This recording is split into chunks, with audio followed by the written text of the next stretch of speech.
Lamine Yamal was the best player at the last Euros. He was easily the best player. That guy was electrifying.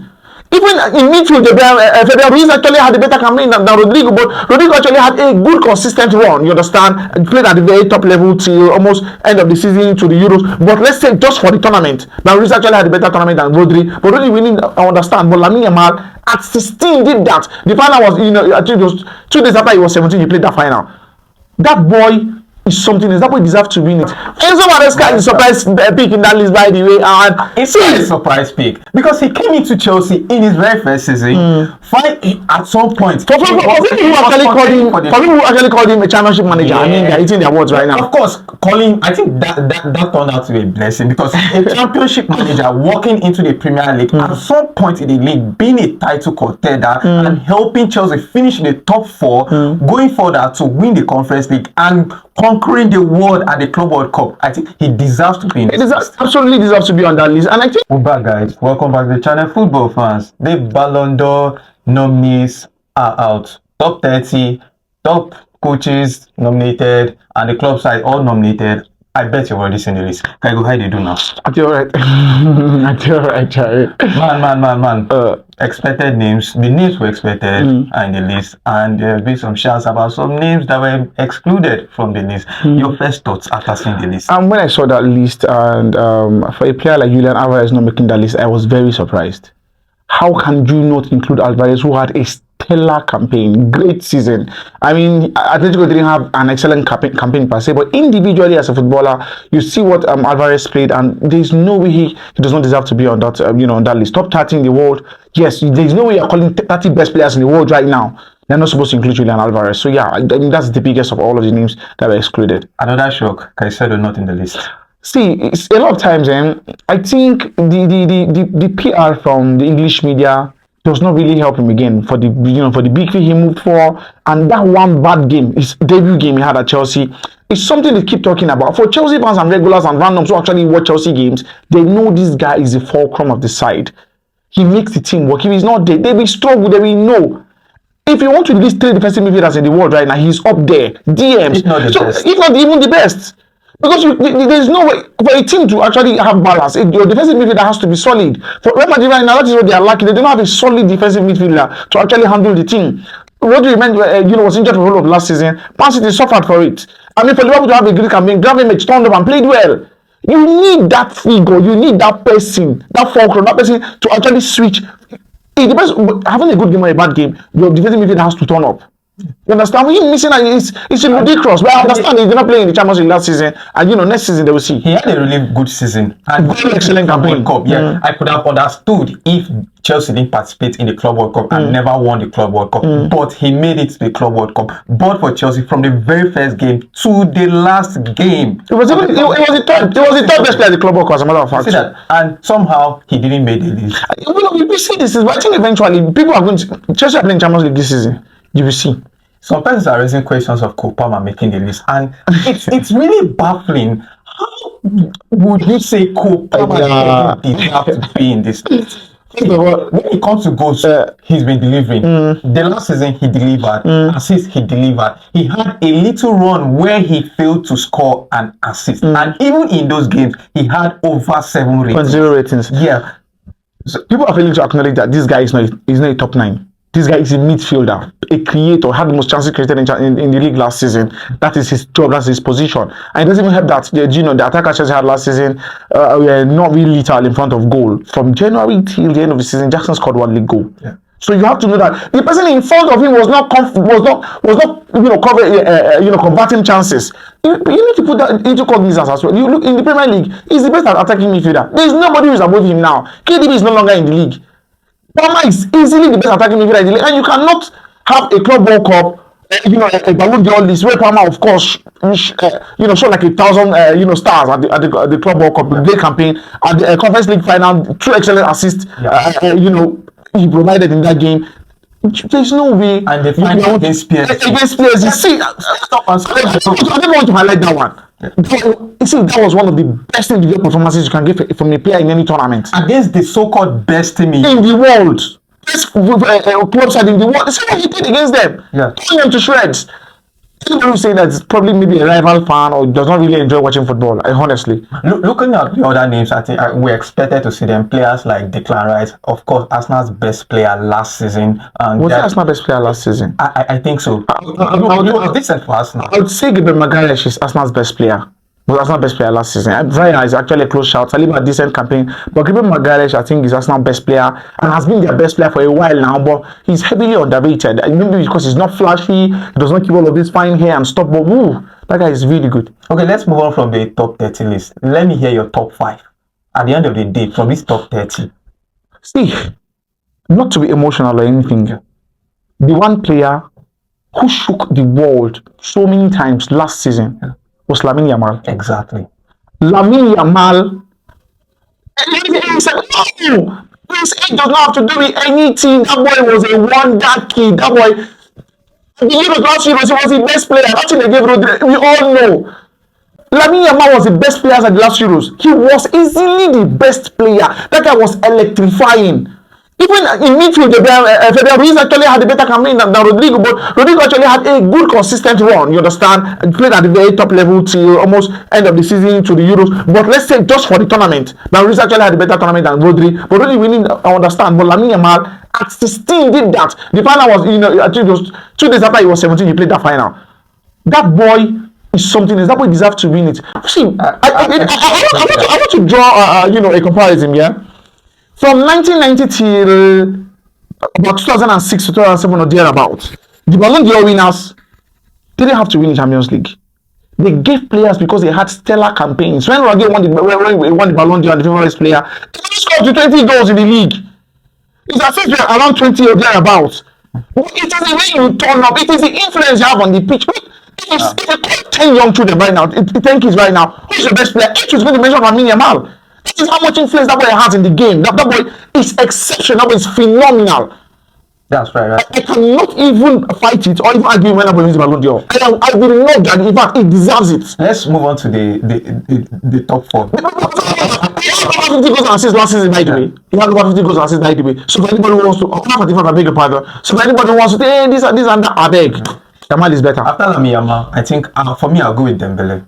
Yeah, Dembele a good season, really, really good season. Yeah, I definitely going to make top 3 on the podium. Then I'm going to put Cole Palmer as number 3. Cole Palmer, that's quite he deserves to be there. That's quite I'm saying Cole Palmer should win it, but he deserves to be the top 3. In top 5, I would say top 5, maybe 5th.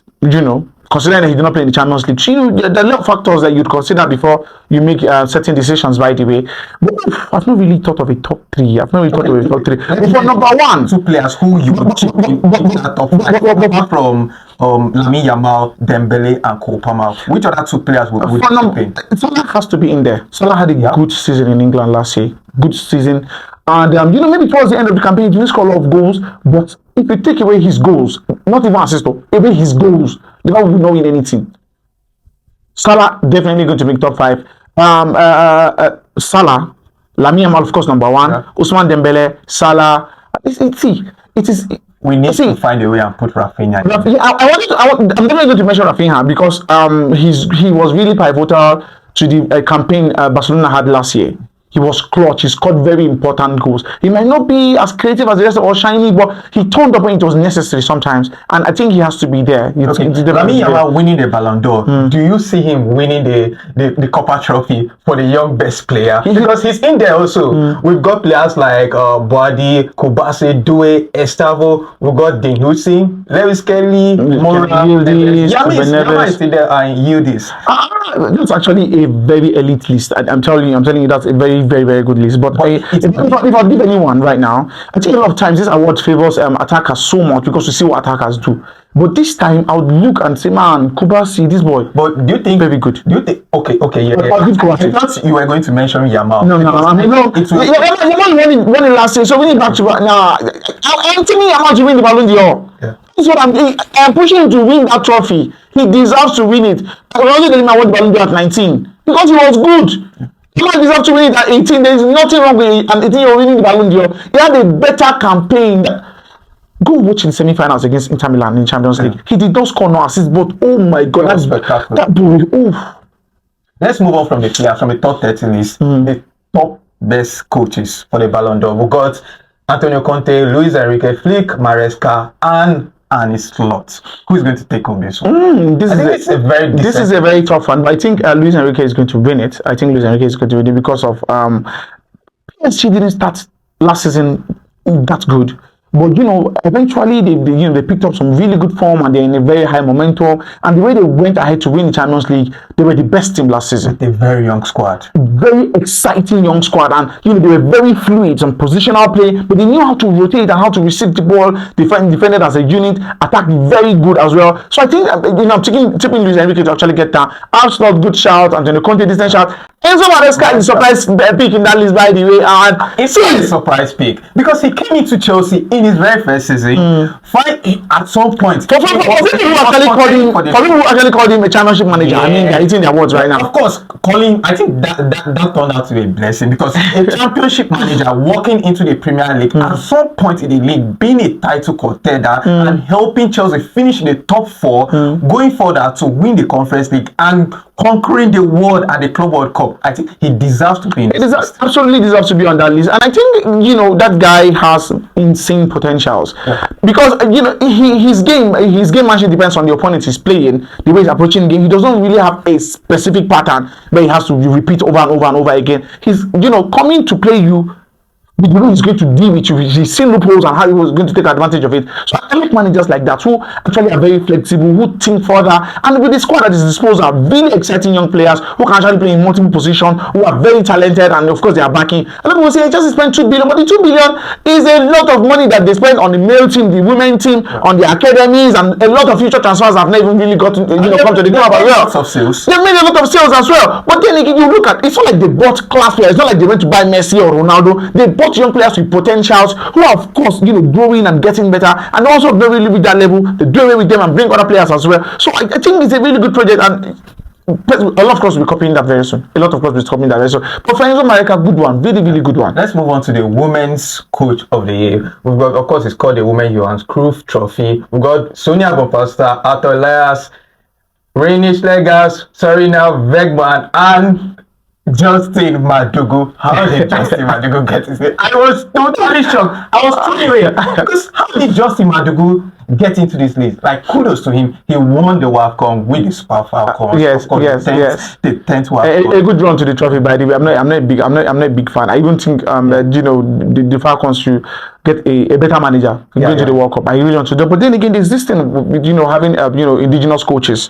They know what it means to lead a side, their national side. There's so much pride, too much to actually fight for. There's dignity involved in these things. So he's going to give in his all. But technically wise, I don't think he's that good. I'm not going to lie to you right now. Yeah. For me, I criticize him a whole lot when the tournament started because the first game I wasn't impressed. Tactically, I think the Botswana game I feel like this manager. Maybe tactically, is he going to improve? Can he improve? I don't know. I want a better coach for the Super Falcons going into the World Cup and of course the Olympics.